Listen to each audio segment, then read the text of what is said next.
कैसे हैं आप सब लोग। गाइस मेरे इस चैनल पे CSEET के आपको सारे नोट्स प्लस MCQs मिलेंगे। तो अगर अभी तक आप लोगों ने वो नहीं देखा है तो प्लीज़ उसको जाके देखिए, क्योंकि इससे आप लोग को बहुत ज़्यादा हेल्प मिलेगी। आपका एग्ज़ाम में भी आप लोग को बहुत सारे MCQs करने को मिलेंगे। तो एग्ज़ाम से पहले अगर आप लोग को MCQs मिल जाएंगे तो ऐसे में क्या होगा, आप लोग की प्रैक्टिस अच्छी होगी। मैंने हर सब्जेक्ट में बहुत सारे MCQs डाल रखे हैं, तो वो सब देखना, प्लस नोट्स भी है तो वो भी देखना। तो आज हम लोग जो पढ़ने जा रहे हैं वो है फाइनेंशियल अफेयर्स के टॉप 50 MCQs, जिसका पार्ट नंबर 2 पढ़ रहे हैं आज हम लोगों ने पार्ट नंबर 1 ऑलरेडी कर लिया है और उसमें मैंने 50 MCQs पढ़ा दिए। तो वो भी देखना, क्योंकि करंट अफेयर्स जितने पढ़ोगे उतने कम है। तो जितना जहाँ से मिल रहा है स्टडी मटेरियल उसको पढ़ो और करो, ठीक है। तो स्टार्ट करते हैं हमारे आज सेकंड पार्ट के 50 MCQs। What is the objective of monitoring the health of scheduled commercial bank? Scheduled commercial bank का जो monitoring object क्या है? To ensure adequate capital is maintained by them. To check NPA. NPA क्या होता है? Non performing asset. जब कोई हमारे लोन्स, हम बैंक जो होती है वो पब्लिक को लोन देती है, अगर पब्लिक उस लोन को चुका नहीं पाता तो बैंक के लिए जो लोन होता है उससे रिटर्न आना बंद हो जाता है और वो लोन बैंक के लिए नॉन परफॉर्मिंग असेट में कन्वर्ट हो जाता है। To keep safe deposit money safe, all of the above. तो मॉनिटरिंग ऑब्जेक्ट क्यों है? क्यों आप लोग हर चीज़ को बार बार मॉनिटर करते हो? लोन देने से पहले ये देखते हो कि है ना, कहते हैं वो कैपेबल है कि नहीं है लोन चुकाने के लिए, वरना तो हर चलता फिरता आदमी क्या होगा, 1 करोड़ रुपीज़ का लोन लेगा और गायब हो जाएगा। तो ये इसमें आंसर क्या होना चाहिए? To keeps depositor money safe, ठीक है। तो आप लोग मॉनिटरिंग इसलिए करते हो क्योंकि जो लोग आपके पास पब्लिक डिपॉजिट करा गई है उनका पैसा सेफ रहे और बैंक भी क्या नहीं हो, बंद नहीं हो, बैंक भी बर्बाद नहीं हो, ठीक है, लिक्विडेशन में ना जाए। Next, what are the steps taken by government to strengthen the positioning of cooperative bank? तो क्या स्टेप्स लिए गवर्नमेंट ने? By amending RBI act, by amending the corporate society act, by amending the companies act, by amending the banking regulation act. तो देखते हैं यहाँ पे बैंकों ने कोऑपरेटिव सोसाइटी की पोजीशन को स्ट्रेंथनिंग करने के लिए बैंकिंग रेगुलेशन एक्ट क्या किया है, अच्छा किया है, ताकि क्या हो, जो कोऑपरेटिव बैंक है वो अपने में और अच्छे से काम कर सके, ठीक है। क्योंकि आप देख रहे हो काफ़ी सारे कोऑपरेटिव बैंक जो हैं वो लिक्विडेशन में जा रहे हैं, वो इंसॉल्वेंट हो रहे हैं। PMC का भी अभी केस हुआ है थोड़े टाइम पहले। गाइज एक चीज़ और, मैं जो क्वेश्चंस करा रही हूँ ना वो थोड़ी सी स्पीड फास्ट होगी, तो थोड़ी सी स्पीड फास्ट होगी तो आप लोग क्या करना, जैसे मैं क्वेश्चन करा रही हूँ तो क्वेश्चन के बाद आंसर खुद देने की कोशिश करना पॉज करके, और फिर आगे बढ़ना। नहीं तो वीडियो को 2 बार देखना, जहाँ जहाँ आपकी कमी रह गई है वो भी कंप्लीट हो जाएगी। क्योंकि अगर आप आंसर खुद दोगे और गलत होगा तो आप उसका आंसर ढूंढने की कोशिश करोगे। Next, to meet the need of greater private sector which bank holding government is planning to sell. मतलब प्राइवेट सेक्टर को ज़्यादा से ज़्यादा बढ़ावा देने के लिए गवर्नमेंट अपने कौन से बैंक के स्टेक को सेल कर रही है? ICICI का, PNB का, UCO का या IDBI का? तो ये जर्नल अवेयरनेस का IDBI का स्टेक गवर्नमेंट सेल कर रही है पब्लिक को, प्राइवेट सेक्टर्स को, ताकि क्या होगा, प्राइवेट सेक्टर ज़्यादा से ज़्यादा आएंगे और वो लोग क्या करते हैं, काम और भी अच्छे से करते हैं। Government is planning to open up trading in certain specific category of government securities. Government securities क्या होती है? गवर्नमेंट अपने यहाँ पे कुछ सिक्योरिटीज़ निकालती है, तो गवर्नमेंट किसकी ज़्यादा ट्रेडिंग करवाना चाहती है, मतलब कौन सा सेक्टर ऑफ पब्लिक है जिनको बोल रही है आप ट्रेडिंग ज़्यादा करो? तो non resident investor, resident investor, oversee investor या all of the above.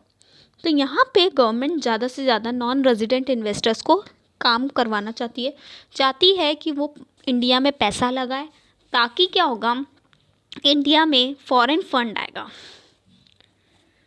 Next, which of the following bank were not merge in the announcement made by union finance minister Nirmala Sitharaman? Nirmala Sitharaman ने काफ़ी सारे बैंकों को मर्ज करवाया, मतलब बजट में बताया था। तो इनमें से कौन सा ऐसा बैंक है जो मर्ज नहीं हुआ? PNB, Indian bank, corporation bank या यूसीओ? यूसीओ बैंक मर्ज नहीं हुआ, बाकी सारे हो गए। Next, when partial credit guarantee scheme for NBFC was formulated. NBFC क्या होता है? नॉन बैंकिंग फाइनेंशियल इंस्टीट्यूशन होता है, ठीक है। अब इनमें क्या होता है, जो लोग पब्लिक डिपॉजिट कराते हैं उसकी क्रेडिट की गारंटी नहीं होती, मतलब अगर आप पैसे जमा कर रहे हो तो नहीं होगी। लेकिन अभी एक बजट 1920, ये तो मेरा आंसर ही हो गया, खैर बजट में बताया है कि पार्शियल क्रेडिट होगा। पार्शियल क्रेडिट मतलब कुछ हद तक क्रेडिट जा सकता है एनबीएफसी में भी, तो वो कौन सा है, उसकी गारंटी मतलब अब कुछ हद तक रहेगी।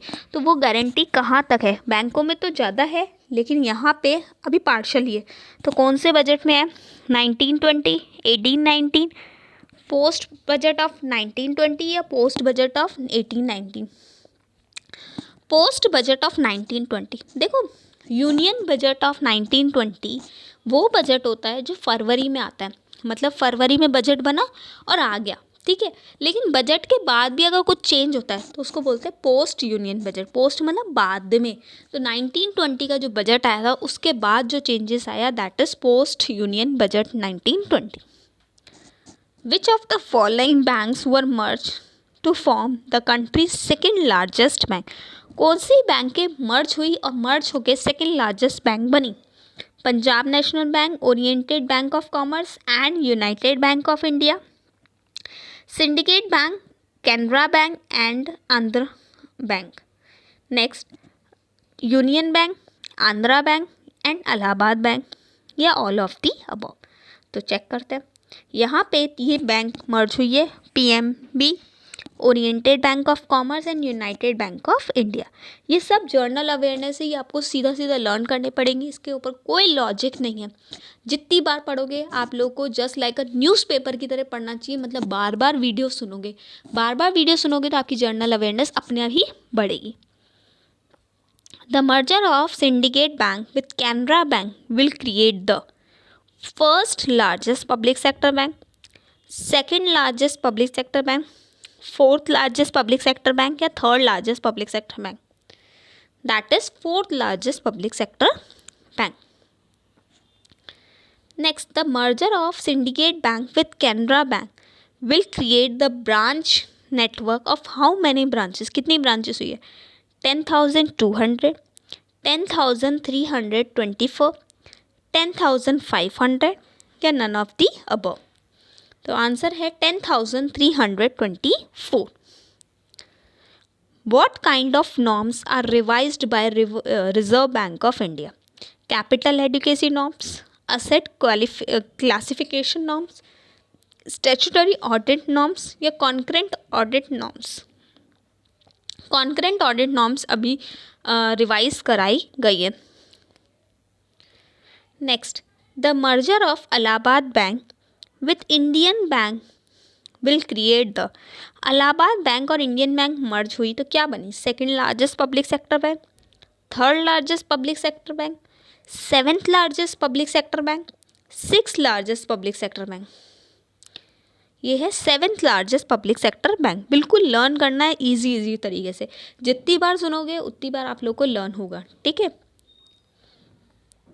What is the branch size of fifth India's fifth largest public sector bank? 9608, 9709, 9528, 9609? तो आंसर इज 9609 ब्रांचेस। गाइस, मेरा एक टेलीग्राम पे चैनल है CS वर्ल्ड के नेम से, जिसका लिंक मैंने डिस्क्रिप्शन बॉक्स में दे रखा है। तो आप लोगों को क्या करना है, वो भी ज्वाइन करना है। उसमें भी मैं MCQs दे रही हूँ, तो आप लोग जितने MCQs करोगे उतना आप लोगों को हेल्प मिलेगा, तो उसको ज़रूर ज्वाइन कर लेना। What are the motives behind the merger of public sector bank? क्या रीज़न था कि पब्लिक सेक्टर बैंक सारे मर्ज हो रहे हैं? Enhance the capacity to increase credit, improve ability to raise market resources, next generation technology for the banking sector, या all of the above? तो capacity बढ़ा रहा है क्रेडिट की, मार्केट के रिसोर्सेज बढ़ा रहा है या टेक्नोलॉजी या फिर सारे, देख लेते हैं। वैसे तो सारे ही लग रहे हैं, क्योंकि देखो ज़्यादा से ज़्यादा बैंक मर्ज होंगे तो उनकी क्रेडिट कैपेसिटी बढ़ेगी, मार्केट के रिसोर्सेज भी बढ़ेंगे और नई नई टेक्नोलॉजी लेने के भी वो कैपेबल होंगे। Next, what is the business size of India 7th largest public sector bank? 8.05 lakh crore, 8.08 lakh crore, 7.90 lakh crore, 10.30 lakh crore. तो 8.08 lakh crore. Next, what reforms were unavailed by the government in the governance reforms in the public sector bank? कौन से reforms government ने unveiled कर दिए? Providing additional capital, power to raise new capital, providing their boards greater autonomy या all of the above. इनमें से कौन सी चीज़ government ने अनअवेल कर दी है, सॉरी, हटा दी है? तो अपने बोर्ड्स को ऑटोनॉमी मतलब छूट देना ज़्यादा नहीं किया है, कम कर दिया बल्कि। तो provides their board greater autonomy. Next, which areas of the country does India 7th largest public sector bank serve? मतलब सबसे ज़्यादा इंडिया की 7th largest public sector bank है, वहाँ कहाँ पे सर्व करिए? East, west, north, south, north and east, south and west, south, north, east, sorry. तो साउथ, नॉर्थ और ईस्ट में कर रही है, वेस्ट में नहीं कर रही, ये याद रख लेना। तो वेस्ट में नहीं कर रही तो बाकी सब में कर रही है, आप याद रख लेना। Next, India's 5th largest public sector bank is created with merger of which bank? कौन से बैंक से हुआ है? Canara bank with syndicate bank, Allahabad bank with Punjab national bank, union bank, Andhra bank and corporation bank, Andhra bank, corporation bank and union bank. तो ये क्या है? Andhra bank, corporation bank and union bank. What is the business size of India's 5th largest public sector bank? 14.58 lakh crore, 13.60 lakh crore, 14.59 lakh crore, 13.50 lakh crore। तो ये भी figure आपको totally याद करना पड़ेगा, 14.59 लाख करोड़। ऐसे याद कर सकते हो, 5th largest public sector bank है तो 14 कैसे बना? 14 ऐसे बना, 1 + 4 = 5 बनता है। तो 1 और 4 क्या हुआ? 14। ऐसे याद कर सकते हो 14.59 crore. Next, how many banks were merge in the announcement made by the union finance minister Nirmala Sitharaman? कितने बैंक्स मर्ज हुए थे उसके अनाउंसमेंट के बाद? 10, 11, 13, 9। तो कितने हुए थे? 10 हुए थे। 2020 में उसने दिया था अनाउंसमेंट, तो 20 का आधा कर लेना, 10 ऐसे याद कर लेना। Next, who is responsible for the conduct of concurrent audit? Concurrent audit कौन करता है? Bank on staff, external audit staff, retire staff of bank, any one of the above. तो कोई भी कर सकता है, बैंक का स्टाफ भी कर सकता है, एक्सटर्नल ऑडिटर भी कर सकता है या रिटायर स्टाफ भी कर सकता है। एक्चुअली में क्या होता है, ये लाइक इंटरनल ऑडिट होती है। हमारे एक्सटर्नल ऑडिट के साथ साथ कुछ इंटरनल ऑडिट भी होनी चाहिए, इंटरनल अकाउंट्स भी चेक होने चाहिए, that is concurrent audit. Appointment of concurrent auditor is left to the description of, किसकी मर्जी पे होता है? Reserve bank of India, audit committee of the bank, individual banks या chairman of the bank. Individual bank अपने हिसाब से कैसे भी करवा सकता है, अपने स्टाफ से, अपने एक्सटर्नल से, या अब जो स्टाफ छोड़ के गया उनसे, किसी से भी करा सकता है। Who will participate in the selection of concurrent auditor? कौन पार्टिसिपेट करता है? Manager of the bank, statutory auditor of the bank, internal auditor of the bank या एनी ऑफ द अबव। तो internal auditor of the bank जरूर participate करता है। Next, fixing accountability in concurrent audit is essential in order to address. Concurrent audit में क्या क्या देखा जाता है? Error of omission, error of commission, compensatory error या ऑल ऑफ दी अबव। तो चेक करते हैं, सारे ही एरर है, ठीक है ना? तो ये सारे ही चेक करते हैं। Next, the zone wise finding of concurrent audit may be reported to zonal manager of the bank, audit committee of the board of director, managing director of the bank या एनी ऑफ द अबव। तो check करते हैं।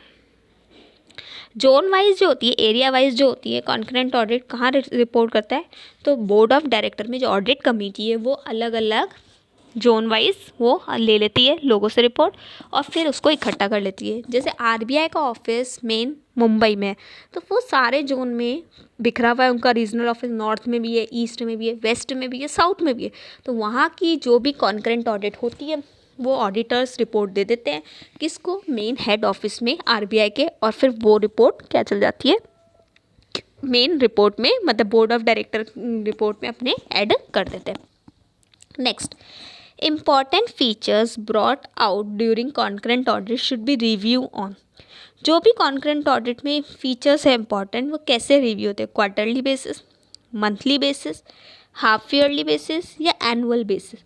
तो ये होते हैं quarterly basis, मतलब हर 3 महीने में चेक होते हैं। Next, following are the features of the revise norms of the appointment of concurrent auditor.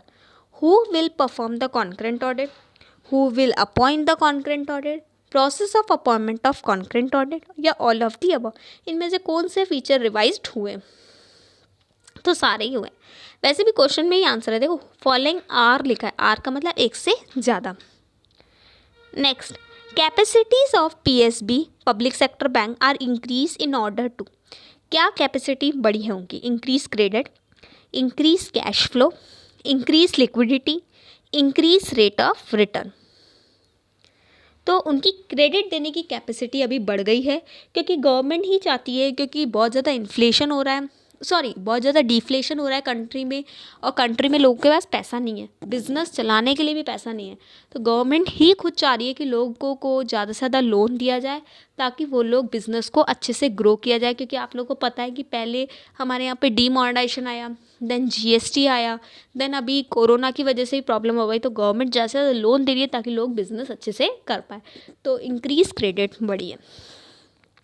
Next, how addresses the problem arising out of concurrent audit? By making manager accountable and responsible, by making a policy of fixing accountability, by making internal auditor of the bank responsible, by making statutory auditor of the bank responsible. तो यहाँ पे हम लोग एक policy बनाएंगे कि कौन accountable होगा और उसी को एड्रेस करेंगे। A quarterly review containing important feature brought out during concurrent audit is placed before. किसके आगे रखा जाता है, audit committee of the board of director, local management committee, none of the above या एनी ऑफ दी अबव। तो इनमें से किसी के ऊपर भी रखा जाता है, बोर्ड ऑफ डायरेक्टर या लोकल मेंबर कमेटी जो है, मतलब हर जोन वाइज जो भी होगी वहाँ पे भी रख सकते हैं। एट लास्ट रिपोर्ट जो होती है वो audit committee of board of director के पास जाती है, लेकिन क्वार्टरली रिव्यू आप इनके पास किसी के पास भी दे सकते हो। How many public sector banks have been merge, 4, 7, 10 या 2। तो आंसर है 10। अभी बताया था कि 2020 में आया था, तो 2020 का आधा 10। How many public sector bank will be there in India, अब कितने हैं, 10, 11, 12, 13। तो अभी 12 है। Next, the merger of banks was announce by union finance minister Nirmala Sitharaman on, कब किया था, 31 अगस्त 2019, 8 सितंबर 2019, 30 अगस्त 2019 या नन ऑफ दी अबव। तो हमारा इसका आंसर है द मर्जर ऑफ अनाउंसमेंट का 30 अगस्त 2019। सिंपल लर्न ही करना है आप लोगों को। Next, how many public sector banks are there in 2017, 2017 में कितने थे, अभी तो 12 हैं, ठीक है, 25, 27, 30 या 19। So answer is 30. Next, which of the following is the aim of concurrent audit? Shortening, देखो एक्चुअली में कॉन्करेंट ऑडिट वैसे होती क्या है कि अगर हम लोग बाहर से ऑडिट करवा रहे हैं तो हमें इंटरनली भी चेक करते रहना चाहिए टाइमली क्वार्टरली बेसिस पे कि कहीं हमारे फाइनेंशियल अकाउंट में गलती तो नहीं है। अगर हम इंटरनली चेक कर लेंगे तो फ्रॉड होने के चांसेस कम रहते हैं और हम लोग जल्दी से जो भी फ्रॉडलेंट पर्सन है उनको पकड़ सकते हैं। जबकि अगर एक्सटर्नल ऑडिटर ढूंढेगा तो उसको टाइम लगता है, क्योंकि वो लोग ईयरली में एक बार करते हैं। ठीक है, तो क्या इसके एम्स है? Shortening the interval between the transaction and it's independent examination of financial statement, maintenance of internal control, या ऑल ऑफ दी अबव। तो आंसर है कि इंटरवल कम करना है, क्योंकि देखो पहले इंडिपेंडेंट एग्जामिनेशन 1 साल में हो रहा है, तो 1 साल में हो रहा है तो फ्रॉड ढूंढने के चांसेस बहुत कम रहते हैं। जबकि ये तो क्वार्टरली होता है, तो हम लोग इजीली पकड़ लेते हैं, और हम लोग इंटरनल पर्सन है तो इंटरनल पर्सन इजीली चेक कर लेता है कि किसने फ्रॉड किया है। What is the business size of India's 4th largest public sector bank? 15.20 lakh crore, 14.90 lakh crore, 13.20 lakh crore, या 16.50 लाख करोड़? तो answer is 15.20 lakh crore. What is the full form of ACB? Anti-Corruption Bureau, Advanced Collection Board, Audit Committee of Board of Directors, या Anti-Corruption Board, sorry. तो answer is Audit Committee of Board of Directors. Next, which scheme is formulated for NBFC to address their liquidity constraint? Credit Guarantee Scheme, Partial Credit Guarantee Scheme, liquidity crisis scheme, या none of the above? ऐसी कौन सी scheme है जो NBFC ने follow की ताकि उसकी liquidity रहे हमेशा? ठीक है, तो क्या है? पार्शियल क्रेडिट गारंटी स्कीम, मतलब जो आप क्रेडिट दे रहे हो अब उसके लिए कुछ गारंटी अमाउंट गवर्नमेंट मतलब सिक्योर्ड करवा रही है। The limit for NBFC is to be eligible for डेप्ट recovery of what asset size? 500 crore, 100 crore, 200 crore, या 300 करोड़? जो एनबीएफसी है उसमें जो डेप्ट वो जो आप उसका चल रहा है, मतलब जो पैसा वो लोन पे दे रहा है उसकी कितनी असेट क्या हो आपकी रिकवरेबल हो। ठीक है, तो 100 करोड़ तक होती है यहाँ पे। Next, the limit of NBFC to be eligible for डेप्ट recovery of what loan size? कितना लोन साइज हो सकता है? ठीक है, तो 50 लाख, 1 करोड़, 2 करोड़, या 40 लाख? तो आंसर इज 50 लाख। मतलब देखो, आप खुद देखो, 100 लाख तक असेट को वो क्या करा रहा है? गारंटी करवा रहा है, और 50 लाख तक के लोन ही प्रोवाइड करवा रहा है, तो मतलब जस्ट हाफ होता है उसका। Next, to whom the stake of IDBI bank is government of India planning to sell? किसको सेल करना चाहिए? अभी अभी हम लोगों ने पढ़ा भी था, private investor, retail investor, institutional investor, या ऑल ऑफ दी अबव? तो वो तो कहेगी ना कोई भी लो, प्राइवेटली बेच रही है तो प्राइवेटली कोई भी हो सकता है। It may be an individual investor, क्योंकि उसका IPO मार्केट में आ रहा है। What is the full form of ETF? Employ traded fund, exchange traded fund, equity trading fund, या none of the above? That is exchange traded fund. Banning of unregulated deposit scheme bill 2009 protect the interest.